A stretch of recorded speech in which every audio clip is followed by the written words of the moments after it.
അപ്പോൾ നമ്മൾ ഇന്ന് 3 തീരുമാനങ്ങളാണ് എടുത്തുന്നത്. ഒന്ന്, നമ്മളുടെ അമ്മേന്ന് പോയ സ്റ്റാഫ് അതുല്യൻ്റെ ടെർമിനേഷൻ നമ്മൾ റിവോക്ക് ചെയ്തു. അത് ഫസ്റ്റ്. രണ്ടാമത്തെ കാര്യം, നമ്മുടെ ട്രഷറർ ഉണ്ണീനെ നമ്മൾ ലീവിലേക്ക് പോകാനുള്ള ജനറൽ ബോഡി വരയ്ക്കും ഉള്ള ഒരു റിക്വസ്റ്റ് കൊടുത്തിട്ടുണ്ട്. മൂന്നാമത്തത്, ദ മോസ്റ്റ് ഇമ്പോർട്ടൻറ്റ്, ഫെബ്രുവരി 21 അൻസിബ ഹസൻ നമുക്ക് റെസിഗ്നേഷൻ ലെറ്റർ തന്നിട്ടുണ്ടായിരുന്നു. അത് ഇന്നത്തെ EC-യിൽ നമ്മൾ ചർച്ച ചെയ്തപ്പോൾ അത് നമ്മൾ അക്സെപ്റ്റ് ചെയ്തു. ഇതാണ് നമ്മുടെ 3 മെയിൻ ഇതുണ്ടായിരുന്നത്. അപ്പോൾ ഇന്ന് കുറേ ഡീറ്റെയിൽ ആയ ചർച്ചകളായിരുന്നു. സോ താങ്ക് യു, നിങ്ങളെല്ലാവരും ഇത്ര നേരം വരെ വെയിറ്റ് ചെയ്തതിന്. And sorry four everything and thank you so much. ആര് പറഞ്ഞു?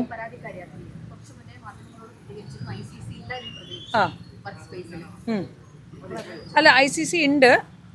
അതിൻ്റെ മീറ്റിങ്സിലും നമ്മൾ പങ്കെടുക്കാറുണ്ട്. ബിക്കോസ് ഫിലിം ചേംബേഴ്സിൻ്റെ കീഴിൽ വരുന്ന എല്ലാം ഭാരവാഹിത്വം അല്ലാതെ എല്ലാം എന്താ പറയുക ബ്രാഞ്ചസിൽ ICC ഉണ്ട്. അത് നിർബന്ധമാണ്. അത് സർക്കാർ നിയമിച്ച ഒരു കാര്യമാണ്. അപ്പോൾ നമുക്ക് അത്ര നിസ്സാരമായിട്ട് എടുക്കാൻ പറ്റില്ലല്ലോ.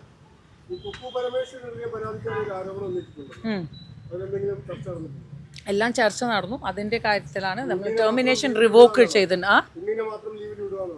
അല്ല, ഉണ്ണീനെ മാത്രം ലീവിൽ എടുക്കുന്നത് ബിക്കോസ് അത് അതുല്യൻ്റെ കംപ്ലയിൻ്റെ അടിസ്ഥാനത്തിനാണ്. അതിൻ്റെ ഡീറ്റെയിലിൽ നമ്മൾ പോകുന്നില്ല ബിക്കോസ് അത് അമ്മയുടെ ഉള്ളിലത്തെ കാര്യമാണ്. സോറി, അതെന്താണുള്ളത് അമ്മയുടെ ഉള്ളിൽ. നമുക്ക് അത് നിങ്ങൾ ഇത്ര നേരം വെയിറ്റ് ചെയ്തുകൊണ്ട് നിങ്ങൾ റെസ്പെക്റ്റ് ചെയ്യുകയാണ്. അതുകൊണ്ട് നമ്മൾ നേരെ 3 കാര്യം മാത്രം ഒരു ക്രക്സ് ആയിട്ട് ഒരു കാര്യം പറഞ്ഞിട്ടില്ല. അതൊക്കെ പരാതിയല്ല, വിഷമങ്ങളാണ്. അത് നമ്മൾ പരിഗണിച്ചു. ഉണ്ടല്ലോ, നമ്മുടെ ഫിലിം ചേംബേഴ്സിലെ എല്ലാ മീറ്റിങ്ങിലും അമ്മേന്ന് പോയിട്ടുണ്ടല്ലോ ആൾക്കാർ.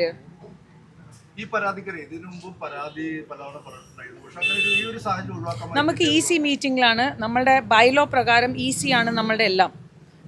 അതിക്ക് മുകളിലുള്ളത് നമ്മുടെ ജനറൽ ബോഡിയാണ്. അപ്പോൾ നമ്മുടെ EC-ൻ്റെ മീറ്റിംഗ് ബിക്കോസ് ഓഫ് എലക്ഷൻ അങ്ങനെ നമ്മുടെ ഇപ്പോൾ കുടുംബസംഗമം ഫെബ്രുവരി 14 കഴിഞ്ഞിട്ട് ഇപ്പോഴാണ് നമ്മുടെ EC നടന്നത്. അതിൻ്റേതായ ഒരു ഡിലേ വന്നിട്ടുണ്ട്. അത് ഓൾമോസ്റ്റ് 2-2.5 മാസത്തിൻ്റെ ഒരു ഡിലേ വന്നുകൊണ്ടാണ് ഈ ഒരു എന്താ പറയുക ഈ ഒരു കംപ്ലയിൻറ്റ് ഇത്ര സ്ട്രെച്ച് ആയത്.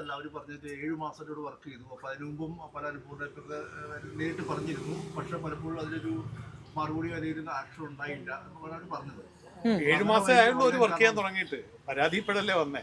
പരാതി ഇപ്പോഴാണ് വന്നത്. ഞങ്ങൾ മീറ്റിംഗ് കൂടുന്ന 4 മാസത്തിന് ശേഷം. പ്രസിഡന്റിന്റെ അടുത്ത് വ്യക്തിപരമായിട്ട് പറഞ്ഞിട്ടുണ്ടെന്നും പറയുന്നു. പറഞ്ഞിട്ടുണ്ട്. അല്ല, 26 അല്ല, 6-ാം തീയതിയാണ് ആദ്യത്തെ കംപ്ലയിൻറ്റ് കിട്ടിയത്. അത് കംപ്ലയിൻ്റ് ആയിട്ടല്ല, അതൊരു വിഷമം ഉള്ള രീതിയിലാണ് ഒരു ലെറ്റർ തന്നത്.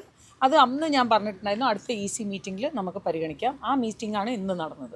അപ്പോൾ അതിനായി അവർ എല്ലാം നമ്മൾ 2 പാർട്ടീൻ്റെയും നമുക്ക് കേട്ടേ പറ്റൂ. അപ്പോഴാണ് നമുക്ക് തീരുമാനിക്കുക. അല്ലാതെ യൂഷ്വലി നമ്മുടെ ബൈലോ പ്രകാരം ഡിസിപ്ലിനറി കമ്മിറ്റി രൂപീകരിച്ച് അതിൻ്റെ ഡിലേ ഉണ്ട്. അപ്പോൾ നമ്മൾ വിചാരിച്ചു ഇത് എപ്പോഴും അങ്ങനെയല്ല, എന്തായാലും ആ ഒരു റിപ്പോർട്ട് EC-യിൽ വന്നേ പറ്റൂ. അപ്പോൾ ഇന്ന് ഒരു ചേഞ്ചിന് ഡിസിപ്ലിനറി കമ്മിറ്റി ആയിട്ട് നമ്മൾ EC ടേണായി. ആൻഡ് ഇതാണ് നമ്മൾ തീരുമാനിച്ചത്. മാർച്ച് 6-ന് പരാതി പറഞ്ഞെങ്കിലും ഏപ്രിൽ നടപടി അതുകൊണ്ടാണ് ടെർമിനേഷൻ റിവോക്ക് ചെയ്തത്. ബിക്കോസ് അത് ഒരു തെറ്റായ നടപടിയായിരുന്നു എന്ന് നമ്മൾ എല്ലാവർക്കും തോന്നി.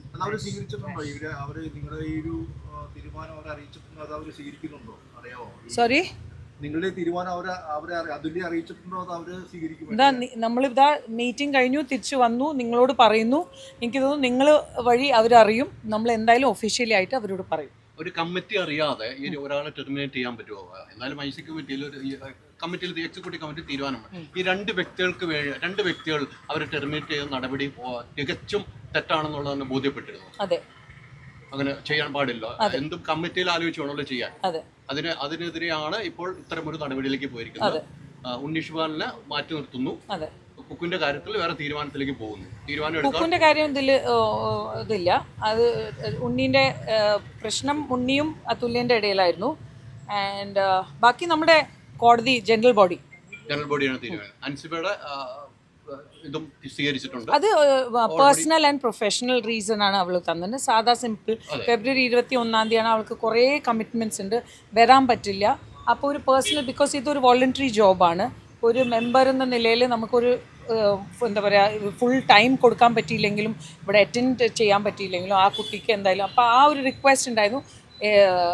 സാഡായിട്ട് ഇന്നാണ് നമ്മുടെ ഈസി വന്നത്. അപ്പോൾ അത് നമ്മൾ ആ കുട്ടീനെ വിളിച്ചു ചോദിച്ചു. ആ കുട്ടി പറഞ്ഞു ഒന്ന് അക്സെപ്റ്റ് ചെയ്താൽ നന്നായിരുന്നു. അപ്പോൾ നമ്മളെല്ലാവരും കൈയടിച്ച് പാസ്. അതിൽ പറയുന്ന മറ്റൊരു പ്രധാനപ്പെട്ട കാര്യം, പ്രസിഡന്റ് ഒന്നും അറിയുന്നില്ല, പ്രസിഡന്റിനെ ഒന്നും അറിയിക്കുന്ന ഈ ഇവിടെ നടക്കുന്ന അതൊക്കെ ഇന്റേണൽ ആയ കാര്യം കംപ്ലൈന്റിൽ കൃത്യമായിട്ട് പറഞ്ഞതാണ്. അങ്ങനെ എന്തെങ്കിലും പ്രസിഡന്റ് തോന്നിയിട്ടുണ്ടോ? അല്ല ഹൈദർക്ക, അതൊക്കെ എല്ലാം അറിയാലോ. നമ്മുടെ അമ്മേൻ്റെ ഒരു ബൈലോ പ്രകാരം നമുക്ക് ഇത്രയും മാത്രമേ പറയാൻ പാടുള്ളൂ. ബിക്കോസ് ഇത് അമ്മയുടെ ഉള്ളിലത്തെ കാര്യമാണ്. അമ്മയുടെ മെയിൻ കോടതി ജനറൽ ബോഡിയാണ്. അതിൽ നമ്മുടെ മെമ്പേഴ്സ് എന്ത് ചോദിക്കുന്നു അതിൻ്റെ ഉത്തരം കൊടുക്കാനുള്ള നമ്മളെല്ലാവരും ബാധ്യസ്ഥരായ 17 ആൾക്കാരാണ്. ഒരു മെയിൻ്റനൻസ് വർക്ക് ചെയ്യുമ്പോൾ പോലും എക്സിക്യൂട്ടീവ് കമ്മിറ്റിയുടെ അംഗീകാരം വേണമെന്നാണ് അതിലെ പറഞ്ഞ പരാതിയിലാണ് പറയുന്നത്. ഇവിടുത്തെ ക്യാമറ മാറ്റുന്നു, അത് എക്സിക്യൂട്ടീവ് കമ്മിറ്റിയുടെ അംഗീകാരം ഇല്ലാതെയാവുന്നു, സ്വന്തം ഇഷ്ടപ്രകാരം വന്നു. ഇതൊക്കെ ഒരു ഗൗരവത്തോടു കൂടി തന്നെയാണല്ലോ ഇന്നത്തെ മീറ്റിംഗ് കണ്ടിരിക്കുന്നത്. എല്ലാ മീറ്റിങ്സും സീരിയസ് തന്നെയാണ്. പക്ഷേ ഇന്ന് കുറച്ചുകൂടി ഒരു സീരിയസ് ആയ രീതിയിൽ, ബിക്കോസ് നമ്മൾ എനിക്ക് തോന്നുന്നു ഇത്ര ലേറ്റായ ഒരു മീറ്റിംഗ് ഇന്ന് കുറേ ദിവസം കഴിഞ്ഞിട്ടാണ് നടന്നത്. So we were very very serious about everything. ഇതിൽ അതുല്യ മാത്രമല്ല, മറ്റു സെക്യൂരിറ്റി ജീവനക്കാരുണ്ട്, അതുകൂടാതെ മറ്റുള്ള സ്റ്റാഫുകൾക്കുള്ള സെക്യൂരിറ്റി ജീവനക്കാർ ഇപ്പോഴും നമ്മളുടെ സ്റ്റാഫാണ്. അവരുടെ പെരുമാറ്റമൊക്കെ യുദ്ധത്തിൽ മോശമാണെന്ന ലെവലിലൊക്കെ അവർ പൊതുവെ അതുല്യ പറയുന്നുണ്ട്. ഈ ഇവിടെയുള്ള സ്റ്റാഫുകളുടെ ഒരു പെരുമാറ്റ രീതിയിലേക്കൊരു മാനസികമായ ബുദ്ധിമുട്ടുണ്ടാക്കുന്ന രീതിയിലൊക്കെ പറയുന്നുണ്ട്.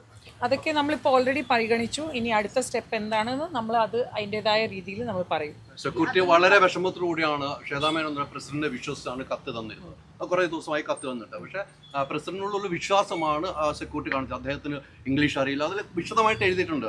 അദ്ദേഹം ഒരു ആൾക്ക് ഇംഗ്ലീഷ് അറിയാം, ആൾക്ക് തമിഴ് അറിയാം, മലയാളം അറിയാം, എല്ലാം അറിയാം, ആൾക്ക് എഴുതാനും എല്ലാം അറിയാം. പട്ടാളക്കാരനായോണ്ട് മാത്രം അത്തരം ഒരു അനീതിക്ക് കൂട്ടി നിൽക്കില്ല എന്ന് പറഞ്ഞു. അത് ഗൗരവത്തോടു കൂടി തന്നെ അല്ല പ്രസിഡന്റ് എന്ന നിലയിൽ കാണുന്നത്. അതെ, നമ്മുടെ സ്റ്റാഫിനെ, നമ്മൾ സ്ത്രീകളെ തലപ്പത്ത് വന്നു കഴിഞ്ഞാൽ നമ്മൾ സ്ത്രീകളെ പരിഗണിച്ചില്ല എന്ന് പറയുമ്പോൾ അത് നമ്മൾക്കൊരു മോശമാണ്.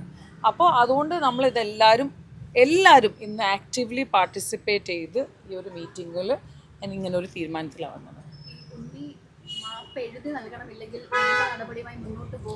അത് അടുത്ത സ്റ്റെപ്പിൽ നമുക്ക് പറയാം. ഓക്കെ, ഈ ജസ്റ്റ് നമ്മളൊരു മീറ്റിംഗ് കഴിഞ്ഞ് ഇറങ്ങിയിട്ടേ ഉള്ളൂ. ഒരാളോടും പറഞ്ഞിട്ടില്ല, നിങ്ങളാണ് ആദ്യമായിട്ട് അറിയുന്നത് ഇതെല്ലാം. Okay, thank you so much. Thank you for supporting all of us. Thank you.